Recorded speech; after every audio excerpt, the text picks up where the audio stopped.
오늘 하나님 말씀 사사기 8장 22절부터 35절까지 말씀입니다. 기드온은 왜 몰락하게 되었을까 생각해 보았습니다. 얼마 전 조용기 목사님이 돌아가셨습니다. 교회는 애도했습니다. 하나님이 그분을 쓰셨다는 것을 다들 인정하기 때문입니다. 한 목사님이 빈소를 방문하신 이야기를 했습니다. 중학교 때 구한 와사가 와서 아무것도 못할 때 그분 서대문 교회 집회에 가서 치유받았다는 것입니다. 사실 조용기 목사가 없는 한국 교회 상상하기 힘들지요. 그런데 사회 언론의 반응이 좀 싸늘했습니다. 저도 무척 놀랐는데요. 언론은 그분이 보인 어떤 공적인 모습, 사회에 일으킨 무리, 그것만 보는 것 같습니다. 흔히 공로도 많고 과실도 있는데 공이 더 많으면 공칠, 과삼 그러죠. 오늘 성경에 그런 인물의 딜레마가 나옵니다. 기드온의 몰락 이야기입니다. 기드온은 300명으로 13만 5천 명의 미디안 군대를 이겼습니다. 세상에 이런 승리가 어디 있을까요? 기드온은 300명을 100명씩 세 부대로 나누었습니다. 오른손에 나팔, 왼손에 횃불을 감춘 항아리, 미디안 진영 주위를 둘러쌌습니다. 100명씩 움직였으니 삼각지점으로 포위한 듯합니다. 기드온은 미디안 경계병이 교대하는 순간을 노렸습니다. 기드온 부대가 먼저 왼손에 든 항아리를 깨고 횃불을 들었습니다. 오른손으로 나팔을 불었습니다. 다른 두 부대도 따라했습니다. 그리고 함께 소리질렀습니다. 여호와와 기드온의 칼이다. 그것으로 전쟁이 끝났습니다. 어찌된 일인지 적군이 서로를 치고 죽였습니다. 자중질환이 일어난 거죠.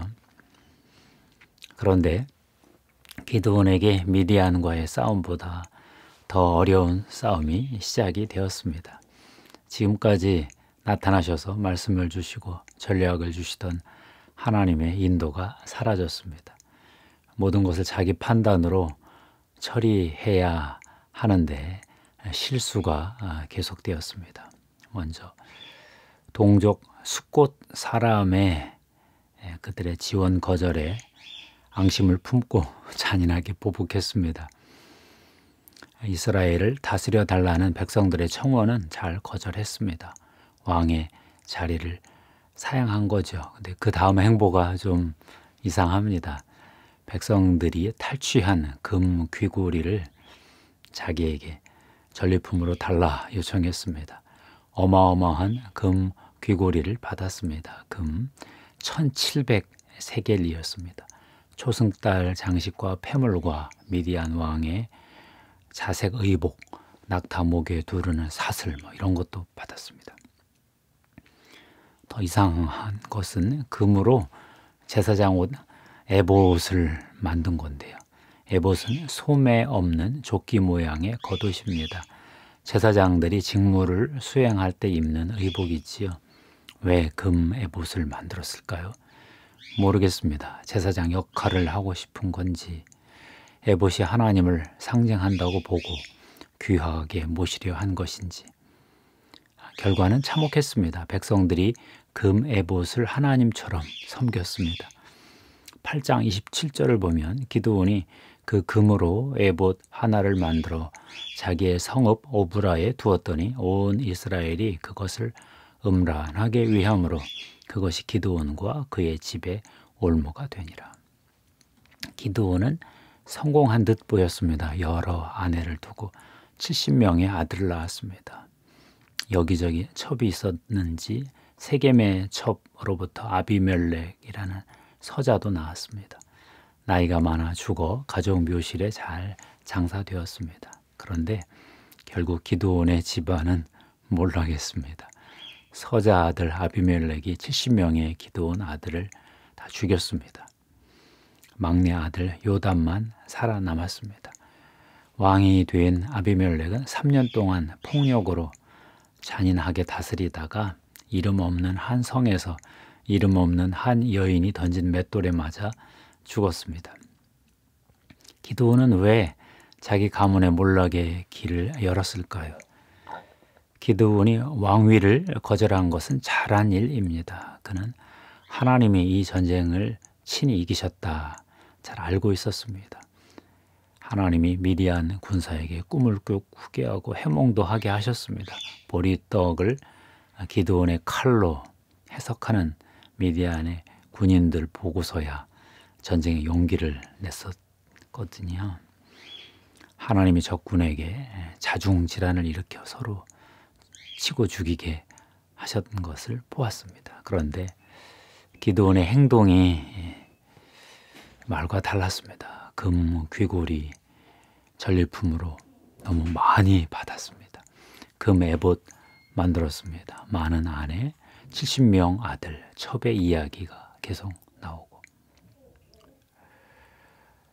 왕위는 거절했지만 왕처럼 누리고 싶었던 그 욕망이 분명히 있었던 거지요. 왕이 되지는 않았으나 왕처럼 부귀 영화를 누리고 싶었던 것 같습니다. 그러면 기드온은 왜 왕처럼 누려보고 싶은 욕망을 인지하지 못했을까요? 왜 그렇게 쉽게 많은 보상을 받았을까요? 나도 수고한 만큼 보상받고 싶다는 생각이 너무 강하게 들었던 것 같습니다. 감히 내가 어떻게 왕이 돼. 그런데 백성들이 전리품을 많이 챙기는 것을 보니까 나는 뭐야? 난 아무것도 없네. 빈손이네. 이랬을 것 같습니다. 그래서 전리품을 많이 거둔, 특별히 금 귀고리를 거둔 백성들을 보고 자기에게도 달라 그랬던 것 같습니다. 기드온이 받은 금의 양이 좀 지나칩니다. 금 1700세겔이 어느 정도일까요? 어마어마한 양 같습니다.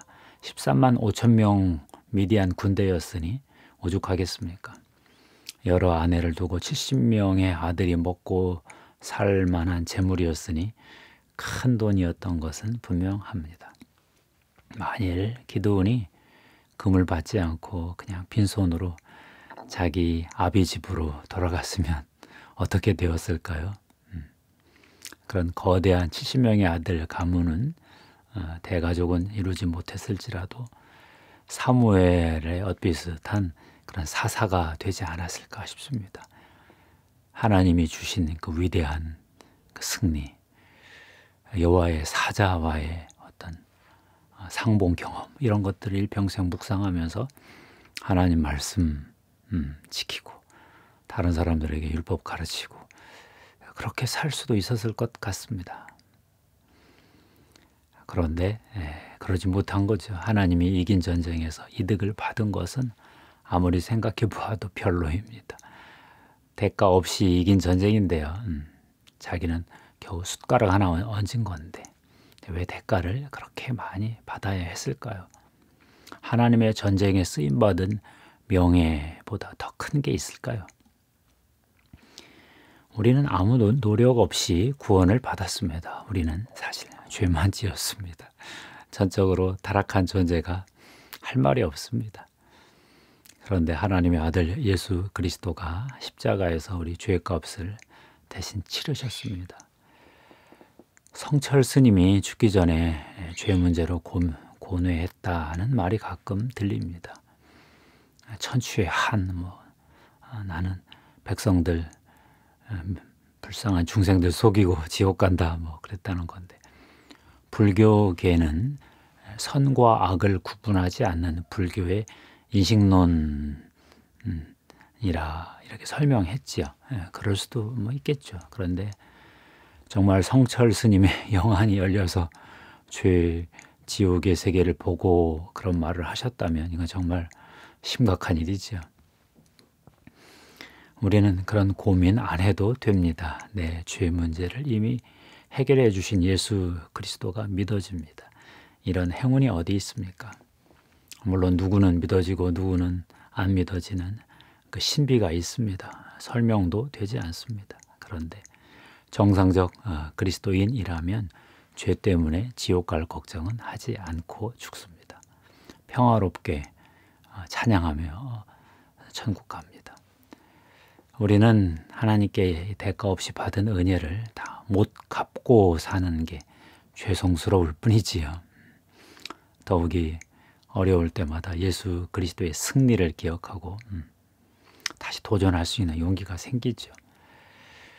그러다 보니 정상적인 성도라면 대가 없이 받은 구원에 대가 없이 충성하려는 마음이 생기지요.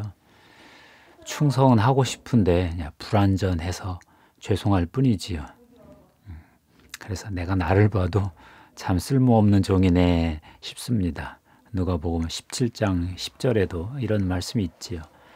이와 같이 너희도 명령 받은 것을 다 행한 후에 이르기를 우리는 무익한 종이라 우리가 하여야 할 일을 한 것뿐이라 할지니라. 그렇습니다. 좀 더 유익한 종이 되기를 소망할 뿐입니다. 최근 유발 하라리 21세기를 위한 21가지 제언이라는 책을 다시 읽었습니다. 2018년 책이었지요. 하라리는 21세기의 정보기술과 생명기술이라는 쌍둥이 혁명이 큰 문제를 일으키고 있다 이렇게 했습니다. 이 엄청난 21세기 도전 앞에서 호모 사피엔스가 위기에 처했는데 기존의 종교, 이데올로기, 민족주의, 근대 자유주의 이런 허구 이야기들이 이 문제를 풀 수 없다 이렇게 말을 하네요. 그는 그 대신 과학적 세속주의를 주장을 했습니다. 진실, 연민, 평등, 자유, 용기, 책임 같은 6가지 가치를 내세우면서 이 가치를 지키는 관대한 독단적이지 않은 세속주의가 대안이다. 그러면서 불교 명상 얘기도 하고요. 책을 다 읽고 진단은 정확하다. 해답은 좀 허접하다 싶었습니다. 이해는 됩니다. 안 믿어지는 하나님을 어떻게 하겠습니까? 그도 유대인인데요. 그는 성경 이야기도 유익한 허구 정도로 보고 이제는 더 이상 유용하지도 않다 이렇게 보는 것 같습니다. 저는 하나님이 믿어지는 것만으로도 감사합니다. 하나님이 안 믿어지면 잘해봤자 하라리 수준 넘어가지 못합니다. 근데 하라리 말이 아무리 지성인들에게 설득력이 있어도 저에게는 허무로밖에 보이지 않았습니다. 하나님 없이 인간이 어떻게 미래 위기 속에서 살아남을까? 그는 참 처절하게 고민을 하는데 제게는 별로 답이 안 보였습니다. 그는 참 힘든 삶을 살고 있구나 싶었습니다.